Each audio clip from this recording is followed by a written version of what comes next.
2015, I wrote and published a book called Unspoiled Will Spoil You. It's a story of David Chukarian and his vision for this community, a vision that has guided the development of Bonita Bay since 1980. His vision can be stated simply: to build a community where man and nature live in harmony. And through decades of difficult decisions, his vision has become reality. We live on only 40% of the 2,400 acres that comprise Bonita Bay.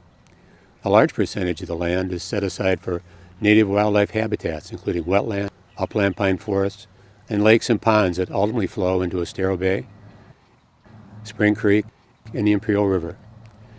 We're all stewards of this unique habitat, and as our community ages, we need to be vigilant to assure that our past high standards are maintained, with special attention to the health of our lakes and wetlands. Through this video presentation, you can experience a short tour of some of the things that are being done to preserve our environment, and also to learn how you can help to support these efforts. In January 2021, the BBCA Lakes and Wetlands Committee and resident volunteers sampled all of the BBCA lakes and reclaimed water lakes within Bonita Bay. The reclaimed water lakes are owned by Resource Conservation Systems, which distributes the reclaimed water it receives from Bonita Springs utilities to Bonita Bay to be used for irrigation. The samples we took were tested for nutrients such as nitrogen and phosphorus free of charge through Lee County's Hyacinth Control District's monitoring program called Pond Watch. We do the analysis of main components that are necessary to understand the waters of a pond, the nutrients such as phosphorus, nitrogen. Lee County Hyacinth Control District has expanded this educational program to respond to the problems that people have in their stormwater ponds. We ask them to bring every month the samples, because if we take one sample a year, that's not enough to tell us a story. We want to see how the pond behaves throughout the year. When the rain comes, there's a lot of changes that happens in the pond. Excess nitrogen and phosphorus under the right conditions, warm water and abundant sunlight, create the ideal conditions for growth of algae and diminish the health of our lakes. Sources of these nutrients include fertilizers that we use on our lawns and golf courses, grass clippings that get washed into the lake after a rain, or blown into the lake, or blown into the street where they end up in the stormwater system. Other sources include domestic animal waste and erosion around our lakes. However, in Bonita Bay, one of the major contributors is the reclaimed water that we use in our irrigation system. You have wastewater treatment plants who have excess water, and they have to dispose of that water somehow. So one alternative that they have is send it to communities who have a high demand for irrigation. The amount of nutrients depends on the wastewater treatment plant. You do an analysis of that water, sometimes they have extremely high levels of nitrogen and phosphorus because it's reclaimed water that has been treated, but they have not extracted those nutrients. Their communities use it for irrigation, but sometimes that water is so loaded that it will go into, percolates into the ground, runs into the ponds, and algae comes out of the use of this type of irrigation. With the help of Lee County's Pond Watch program, we have been able to test all of our lakes and established a baseline of their nutrient content. Additionally, we have isolated those lakes that have the potential to impact our neighboring waterways, Estero Bay, Imperial River, and Spring Creek. We test those lakes on a more frequent basis. Overall, our testing suggests that with few exceptions, the nutrient level in our lakes is acceptable. Testing our lakes is just one part of exercising our responsibilities.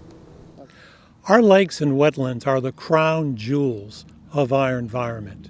Recently, the Board of Directors of the Community Association adopted recommendations of the Lakes and Wetlands Committee to assess the overall health of our water and the impact of the water as it flows through our community.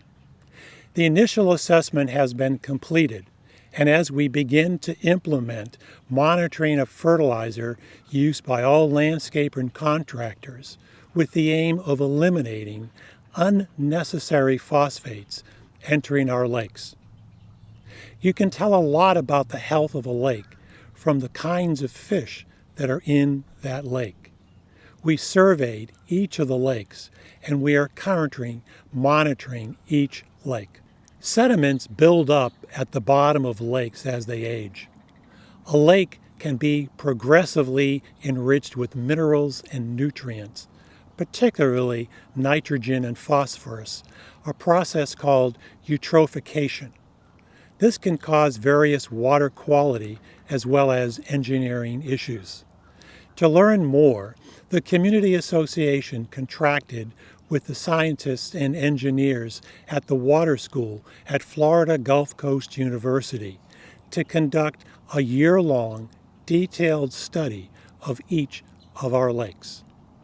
FGCU is examining the characteristics of the sediment, the nutrients in each lake, the water stratification, depth, levels of oxygen, and the amount of water flow, and the sources of the phosphorus and nitrates. As we work through these various challenges, it's becoming clear that a consistent, ongoing water monitoring program and testing is needed. It's not just one test and done. Ongoing testing is important. I want to emphasize that each pond is almost like an individual person.